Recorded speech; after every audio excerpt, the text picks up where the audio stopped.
Lord friends, I hope you all fine. God bless you. प्रभु आप सभी को बहुत आशीष दें। और आज के सैबथ स्कूल में मैं आपका स्वागत करती हूँ। आज का सैबथ स्कूल 30 मई का है और इसका शीर्षक है 3 स्वर्गदूतों का संदेश, 3 स्वर्गदूतों के संदेश। और इसमें हम जानेंगे कि किस तरीके से परमेश्वर ने जो है संदेशों के द्वारा ही मनुष्य जाति को चिताया है कि वो समय रहते अपने जीवन को सुधारे, जिससे कि वो परमेश्वर के क्रोध से बच सके। यहाँ पे हम पढ़ेंगे अध्याय 14, प्रकाशित वाक्य है उसकी 6ठी वर्ष बताती है। फिर मैंने एक और स्वर्गदूत को आकाश के बीच में उड़ते हुए देखा, जिसके पास पृथ्वी पर के रहने वालों की हर एक जाति और कुल और भाषा और लोगों को सुनाने के लिए सनातन सुसमाचार था। और परमेश्वर का ये संदेश जो है हर एक मनुष्य के लिए जो कि इस धरती पर जीवित है। और पहले स्वर्गदूत ने क्या कहा? परमेश्वर से डरो और उसकी महिमा करो, क्योंकि उसके न्याय करने का समय आ पहुंचा है। और उसका भजन करो, जिसने स्वर्ग और पृथ्वी और समुद्र और जल के सोते बनाए। यहाँ पे इस प्रकाशित वाक्य अध्याय 14 में हम देखते हैं 3 स्वर्गदूतों के द्वारा जो है संदेश जो है पृथ्वी पर जो है मनुष्य जाति को दिया गया है। और पहला स्वर्गदूत जो है वो ये कह रहे हैं कि परमेश्वर से डरो, उसकी महिमा करो। पहला ही शब्द ये कह रहे हैं कि परमेश्वर से डरो, उसकी महिमा करो, क्योंकि उसके न्याय करने का समय आ पहुंचा है। जिसने समुद्र और आकाश और जो है पृथ्वी और स्वर्ग और समुद्र और जल के सोते बनाए। जो क्रिएटर है, इसको हम ऐसे डिफाइन कर सकते हैं, the creator of the earth and haven.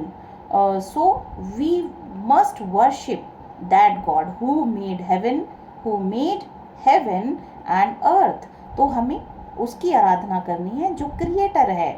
दूसरा स्वर्गदूत कहता है, फिर इसके बाद एक और दूसरा स्वर्गदूत यह कहता हुआ आया, गिर पड़ा वह बड़ा बेबीलोन गिर पड़ा, जिसने अपने व्यभिचार की कोप में मदिरा सारे जातियों को पिलाई।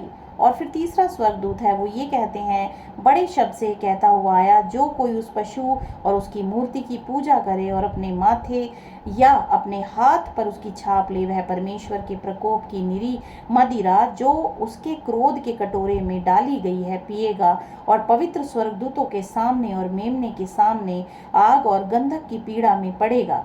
उसकी पीड़ा का धुआं युगानुयुग उठता रहेगा। और जो उस पशु और उसकी मूर्ति की पूजा करते हैं और जो उसके नाम की छाप लेते हैं, उनको रात दिन चैन ना मिलेगा। पवित्र लोगों का धीरज इसी में है, जो परमेश्वर की आज्ञाओं को मानते हैं और यीशु मसीह पर विश्वास रखते हैं। और फिर मैंने स्वर्ग से यह शब्द सुना, लिख, जो मृतक प्रभु में मरते हैं वे अब से धन्य हैं। आत्मा कहता है हाँ, क्योंकि वे अपने सारे परिश्रम से विश्राम पाएंगे और उनके कार्य उनके साथ हो लेते हैं। यहाँ पे 3 स्वर्गदूतों का मैसेज जो है वो सभी मनुष्यों को दिया गया है और इसकी हम व्याख्या अब हम जानेंगे। इसमें जो पहला स्वर्गदूत जो कहते हैं 14 अध्याय उसकी 7वीं वर्ष में लिखा है, पहला स्वर्गदूत ऊंचे स्वर में पुकारता है, परमेश्वर से डरो और उसकी महिमा करो, क्योंकि उसके न्याय करने का समय आ पहुंचा है। और उसकी आराधना करो, जिसने स्वर्ग और पृथ्वी समुद्र और जल के सोते बनाए। स्वर्ग की अपील हमारे लिए यह है कि हम आसन्न न्याय के आलोक में सृष्टिकर्ता के प्रति अपनी सर्वोच्च विश्वस्तता और हार्दिक आराधना करें, सम्मान करें। वर्शिप का मतलब है सम्मान करना। हम परमेश्वर का सम्मान करें, उसको महत्व दें, ऑनर दें और उसकी आज्ञाओं का पालन करें। दूसरा स्वर्गदूत घोषणा करता है, बाबुल गिर पड़ा, वह महान नगर गिर गया, क्योंकि उसने अपने व्यभिचार के क्रोध की मदिरा सब जातियों को पिला दी। और बेबीलोन एक ऐसी शासन पद्धति है, शासन व्यवस्था है जो कि परमेश्वर के विरोध में कार्य करती है।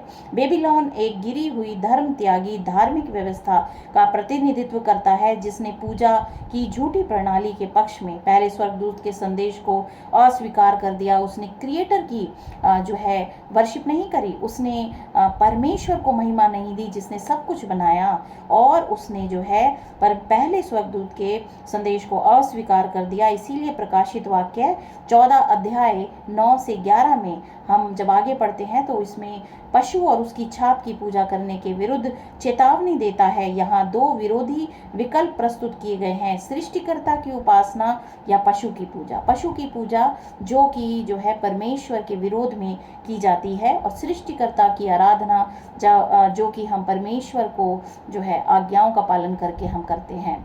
और इसमें लिखा है, पृथ्वी ग्रह पर प्रत्येक व्यक्ति अपना अंतिम अपरिवर्तनीय निर्णय लेगा।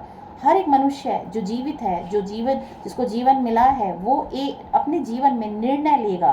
किस चीज़ का निर्णय लेगा? कि उसे क्या वो चुनाव करता है, किसका चुनाव करता है? क्या वो परमेश्वर सृष्टिकर्ता की उपासना का चुनाव करता है, या फिर वो पशु की पूजा का चुनाव करता है? ये निर्णय हर एक मनुष्य को लेना होता है, और उसकी संपूर्ण विश्वस्तता उसके प्रति है। किसके प्रति वो विश्वास दिखाता है वो मनुष्य? यीशु के प्रति या शैतान के प्रति? प्रकाशित वाक्य अध्याय 14 की 12 में लिखा है, जो लोग पशु की पूजा करने से इनकार करते हैं उनकी दो पहचान वाली विशेषताएं क्या हैं? दोनों अत्यंत महत्वपूर्ण क्यों हैं? यहाँ पे दो महत्वपूर्ण जो है बातें कही गई हैं 14 की 12 में।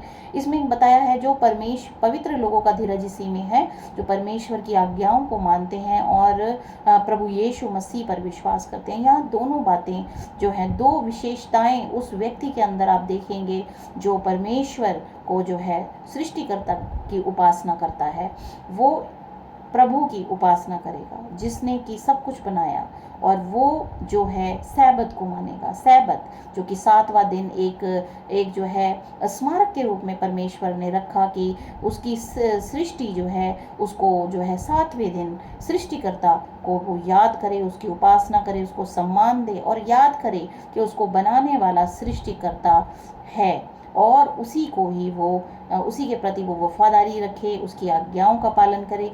क्योंकि हम उसके बच्चे हैं, उसके बनाए हुए हैं, तो हमें उसी का ही आज्ञा पालन करना है। हमें कोई और दूसरी शक्ति का आज्ञा पालन नहीं करना जिसने हमें नहीं बनाया, जो हमारे प्रति उत्तरदायी नहीं है। हमारा प्रभु, हमारा परमेश्वर उत्तरदायी है। इसीलिए उसने जो है प्रभु यीशु मसीह के द्वारा हमें जो है छुड़ाया है पाप के बंधन से, मृत्यु के बंधन से, और हम उसी की उपासना करेंगे। और इसमें हम देखते हैं, परमेश्वर के पास अंतिम समय के लोग होंगे जो दुनिया के इतिहास में सबसे बड़े विरोध और भयंकर उत्पीड़न के बावजूद उसके प्रति वफादार रहेंगे। मसीह की धार्मिकता के उपहार के माध्यम से वे अनुग्रहपूर्ण आज्ञाकारी जीवन जिएंगे। सृष्टिकर्ता की उपासना करना पशु की पूजा करने के सीधे विरोध में है, और परमेश्वर की आज्ञाओं का पालन करने में व्यक्त किया जाता है। तो परमेश्वर की उपासना जो है हम कर सकते हैं उसके ठहराए हुए दिन से।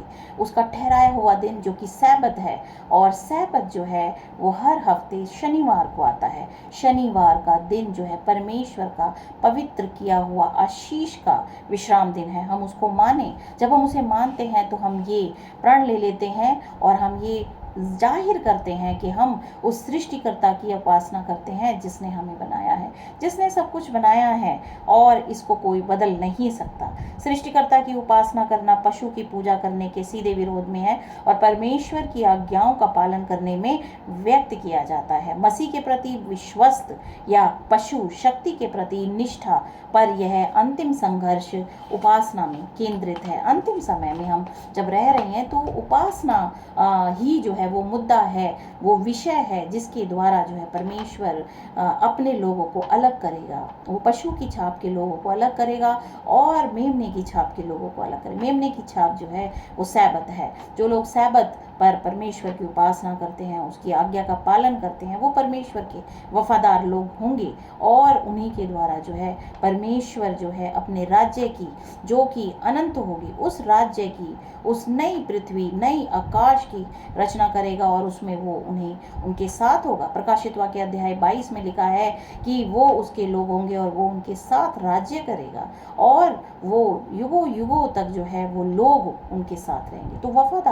वफादार परमेश्वर की वफादार हमें बनने की ज़रूरत है कि हम परमेश्वर के साथ हमेशा बने रहें। और इस अच्छे और बुरे के बीच इस महान विवाद के केंद्र में सैबत है। तो सैबत को हम चुनें, हम अच्छाई को चुनें, हम बुराई को दूर कर दें अपने से, और हम अच्छाई को जब हम चुनते हैं तो परमेश्वर हमारा सहायक होता है। परमेश्वर के अनुग्रह में हम ढापे जाते हैं। परमेश्वर अपने लोगों के प्राण की रक्षा करता है और लोगों को बचाता है। वो उसके लोगों को जानता है, वो पर्सनली जानता है इसके लोग कौन हैं और वो उनको बचाता है। तो प्रभु की शरण लेनी, बाइबल बताती है परमेश्वर की शरण लेनी महान प्रधानों पे विश्वास करने से ज़्यादा उत्तम है। हम परमेश्वर पर विश्वास करें, परमेश्वर पर भरोसा करें जिसने सब कुछ रचा है, बनाया है, और हम किसी व्यक्ति पे विश्वास ना करें, चाहे भले ही वो कितना बड़ा प्रधान है, लेकिन हम विश्वास करें परमेश्वर पे जिसे हमारे प्राण की सुधि है। वो हमसे प्रेम करता है, वो हमारे प्राण की रक्षा करता है और उसी के प्रति हम वफादार रहें, उसकी आज्ञाओं का पालन करें।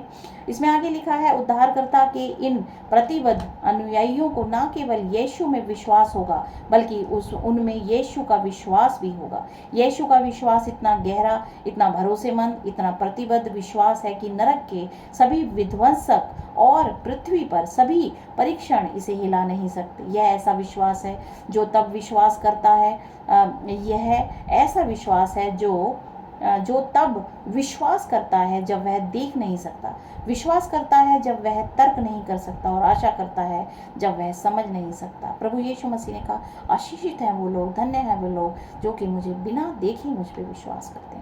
तो विश्वास पवित्र और वो मजबूत विश्वास की बात यहाँ हो रही है। यीशु का विश्वास स्वयं एक उपहार है जो हमें विश्वास से प्राप्त होता है। यीशु का विश्वास सिर्फ प्रभु यीशु मसीह देते हैं। वो उनको अपने लोगों को वो दर्शन देते हैं, दर्शन के द्वारा वो स्थिर करते हैं। यह हमें आगे आने वाले संकट से उबरने में मदद करेगा। जब अंतिम संकट टूट पड़ता है और हमें आर्थिक बहिष्कार, उत्पीड़न, कारावास और मृत्यु का सामना करना पड़ता है, तो यीशु का विश्वास हमें यीशु के पास आने तक पृथ्वी के अंतिम समय में ले जाएगा। तो हमेशा प्रभु यीशु मसीह आपको लीड करेंगे अगर आप उसके वफादार बच्चे हैं। तो प्रभु पे हम पूरी आस्था के साथ उसके विश्वास में बढ़ें और उसकी आज्ञाओं का पालन करें, तो प्रभु हमेशा हमारे साथ है। वो हमारे प्राण का रक्षक है, वो बहुत ही प्रेमी परमेश्वर है। इसीलिए 3 स्वर्गदूतों का मैसेज जो कि प्रकाशित वाक्य अध्याय 14 में हमें मिलता है, हमें उसको मानने की ज़रूरत है और हम अपने हृदय को सच्चे आराधक को दें और सच्ची आराधना को दें जो कि सैबत का दिन है। सैबत के दिन हम पर इसे पवित्र माने और परमेश्वर की आशीषों को प्राप्त करें। प्रभु आपको आशीष दें। आमीन।